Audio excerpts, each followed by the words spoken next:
ઉત્તરાયણને હવે માંડ ગણતરીના જ દિવસો બાકી રહ્યા છે ત્યારે અત્યારથી જ ધાબાઓ પતંગોથી સજ્જ થવા માંડ્યા છે ત્યારે ચાઇનીઝ અને એવા જોખમી દોરાઓથી બચવા લોકો દર વર્ષની જેમ ચિંતિત છે। ઓવરબ્રિજ આળસ અને વાહનો પર સળિયા જેવી દેશી પદ્ધતિઓ અપનાવાય છે ત્યારે અઠવા લાઇન્સ ઉપર સુરત શહેર પોલીસ અને સામાજિક સંસ્થા દ્વારા ગળામાં પહેરવાના બેલ્ટનું વિતરણ થયું હતું।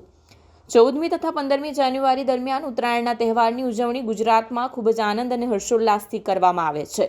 જેમાં જાન્યુઆરી માસની શરૂઆતથી જ લોકો પતંગ આકાશમાં ચગાવે છે ત્યારે ઉત્તરાયણ પર્વ દરમિયાન પતંગની દોરીથી લોકોના ગળા કપાવવાના તેમજ અકસ્માતના બનાવો પણ બનતા હોય છે ત્યારે આવા અકસ્માત રોકવા સારું જાહેર રોડ ઉપર ચાલતા ટુ વ્હીલર વાહન ચાલકો તેમના ગળાના ભાગે સેફટી બેલ્ટ, મફલર, હાથ રૂમાલ તથા બાઇકની આગળના ભાગે સ્ટેરિંગ ઉપર સળિયા લગાવી નીકળે તે આવશ્યક છે। પોલીસના ઉચ્ચ અધિકારીઓની ઓફિસમાંથી છૂટેલા આદેશનું કોઈપણ જાતની વિવેક બુદ્ધિના ઉપયોગ કર્યા વગર નીચેના કર્મચારીઓ કેવી રીતે પાલન કરે છે તેનું ઉત્કૃષ્ટ ઉદાહરણ અઠવા લાઇન્સ વિસ્તારમાં જોવા મળ્યું હતું। સાયકલની સ્પીડ એટલી ઓછી હોય છે કે દોરી અને ગળાનું ઘર્ષણ થાય તેમ નહીં હોવા છતાં એક કર્મચારી સાયકલ સવારને નેકગાળ બાંધી રહી હતી।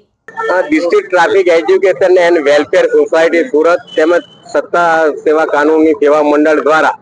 આજરોજ ચોપારી છત્રી ખાતે સેફટી બેલ્ટનું વિતરણ કરી રહ્યા છે, જેથી કરીને આવતા ઉત્તરાયણના તહેવારમાં જે ગળું કપાવવાથી દુર્ઘટના બને છે તેને મિનિમમ અટકાવી શકાય અને એમાં ઘટાડો લાવી શકાય। તેમજ અભિયાન ચાલશે। આ અભિયાન ઉત્તરાયણના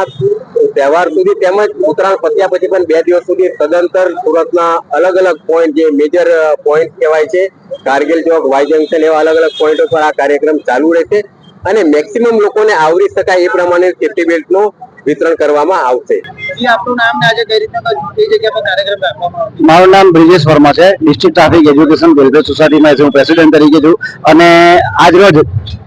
સુરતમાં ટ્રાફિક પોઈન્ટ જે ચોપાટી ટ્રાફિક ઓફિસ છે ત્યાં અમે નેશનલ રોડ સેફટી મંથ અંતર્ગત અલગ સેફટી બેલ્ટ વિતરણ લોકોને ઉત્તરાયણમાં પતંગના દોરાથી કોઈનું ગળું ન કપાય તેના માટેના સેફટી બેલ્ટ અમે વિતરણ કાર્યક્રમ રાખેલો હતો અને કાર્યક્રમમાં અમારી સાથે જિલ્લા કાનૂની સેવા સત્તા મંડળ, અલગ અલગ એનજીઓ વિભાગ એની સાથે જોડાયેલા અમારી સાથે પોલીસ વિભાગ સાથે અમે કાર્યક્રમ આ જે કાર્યક્રમ છે આજથી અમે શરૂઆત કરેલી છે 6 તારીખથી લઈને 13 તારીખ સુધી સુરતના અલગ અલગ મુખ્ય જે 4 રસ્તાઓ છે ત્યાં ટ્રાફિક પોઈન્ટ ઉપર આ કાર્યક્રમનું આયોજન કરવામાં આવેલું છે અને 50,000થી વધારે સેફટી બેલ્ટ વિતરણ અમે વિનામૂલ્યે અમે કરવાના છે।